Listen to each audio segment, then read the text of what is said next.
Hovland from Peace Lutheran Church in Beaver Creek, Ohio, and I am glad that you are joining us for another Godly Play session. Let us begin. You know, we right now are in the time of Easter, and there are lots of things that we do to try to help us stay close to the mystery of Easter. And one of those things is that we dye Easter eggs. The problem is most of us, though, don't remember why we dye them or don't really know how people used to dye them. So I would like to tell you a story about how Easter eggs came into being. There was an old man and an old woman, and they lived outside of the gates of Jerusalem. And they had everything that they needed. They had a cow, which gave them milk. They had a garden, which gave them fruits and vegetables. They had trees, which gave them apples and figs and dates. And they had chickens.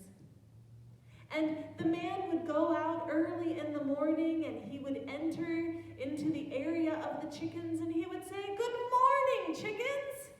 May I have your eggs today?" And the chickens would gladly give up their eggs, and there were so many eggs. Sometimes there were so many eggs that it was more than they could eat. And so the man, he would go and he would take the extra eggs that they had not eaten, he would put them into a basket, and he would take them into Jerusalem to sell them. And one day, as he was carrying his basket, taking it into Jerusalem, he passed through the gate on those narrow stone streets. And as he began to get to the wider street, he noticed that there was a crowd all around him. And so he pushed his way through the crowd to the front, where it was silent. Because the Roman soldiers had taken 3 men and were leading them through the town, carrying wooden beams, the beams to the crosses that they would be hung upon.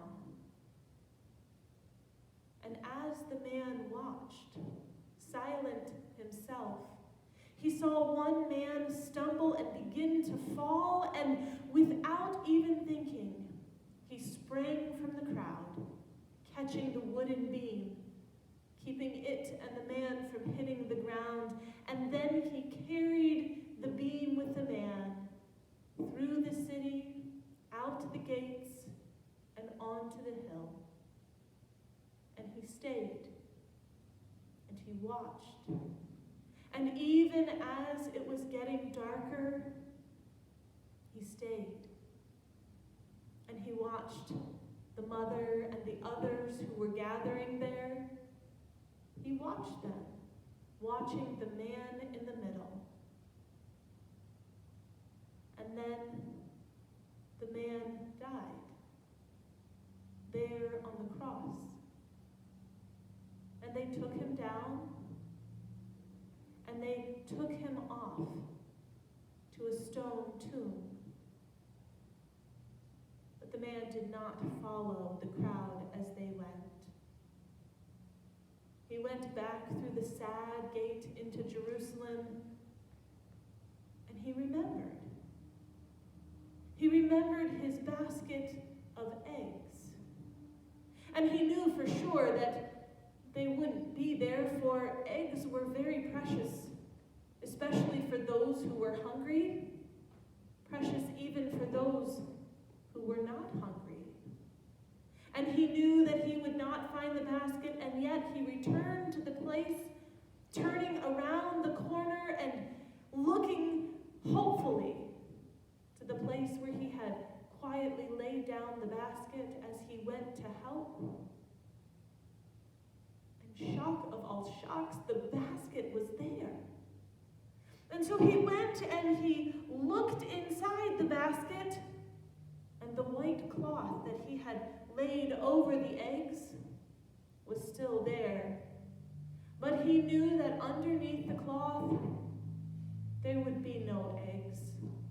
Someone would have taken them by now. And so he reached into the basket, and to his surprise, he pulled out an egg that looked like a jewel. An egg that was proclaiming all that had taken place on that day. An egg that helps us remember the mystery of Easter.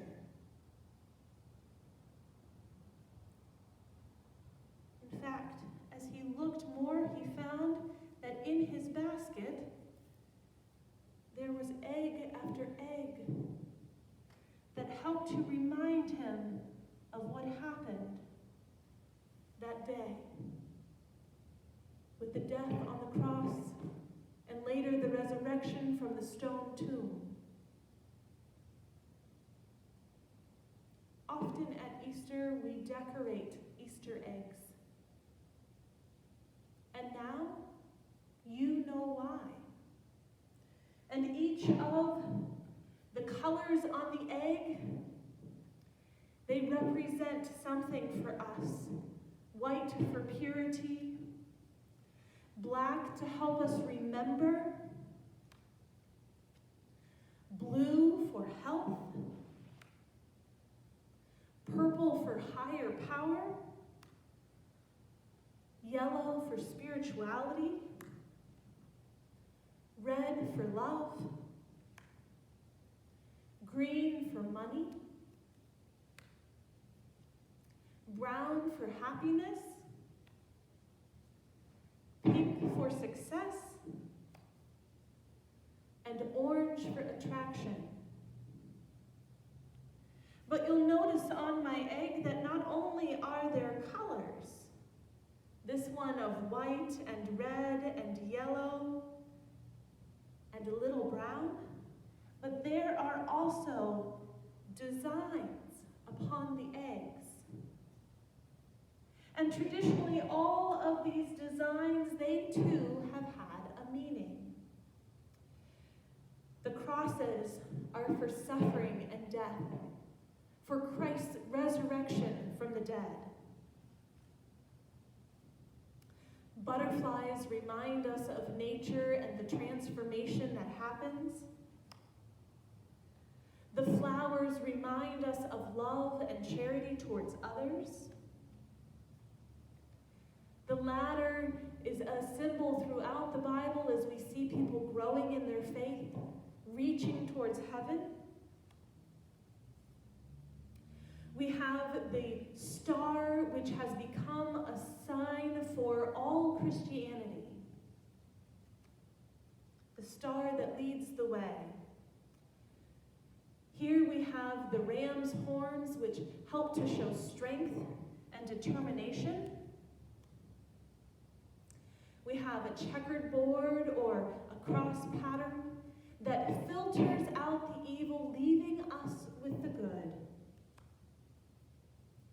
We have flowers and circles and spider webs that talk about the sun and good fortune.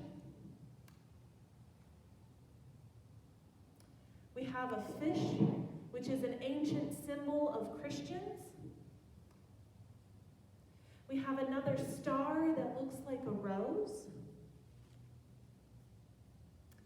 Here we have spirals, because life doesn't always go in straight lines. This one is a horse and a deer for prosperity and wealth.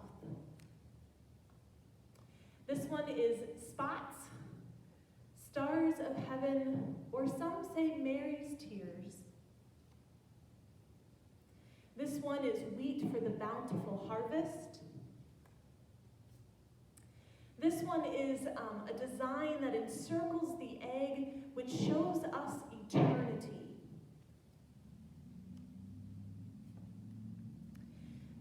is pine trees and needles, which again are eternal symbols of life and health. This one has a bunch of birds, hens and roosters and sparrows, I believe.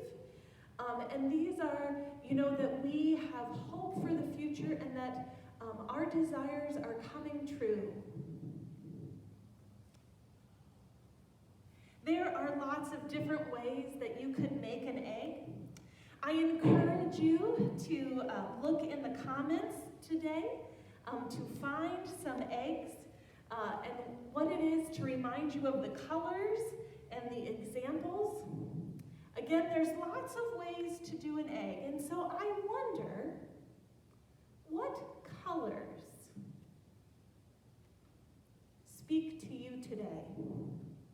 Maybe some blues or an egg that is very red? I wonder, what symbol might be specifically for you? I wonder, too, if there are almost too many colors and too many symbols to choose from. How many might you be able to put on an egg? Maybe one is just enough. Or maybe you will fill the egg with lots of symbols. What kind of egg might you be able to make today to help you be closer to the mystery of Easter? Thanks for joining us for another Godly Play session. I hope that you have enjoyed. Please like or subscribe to our station, and we will see you again soon with another Godly Play session.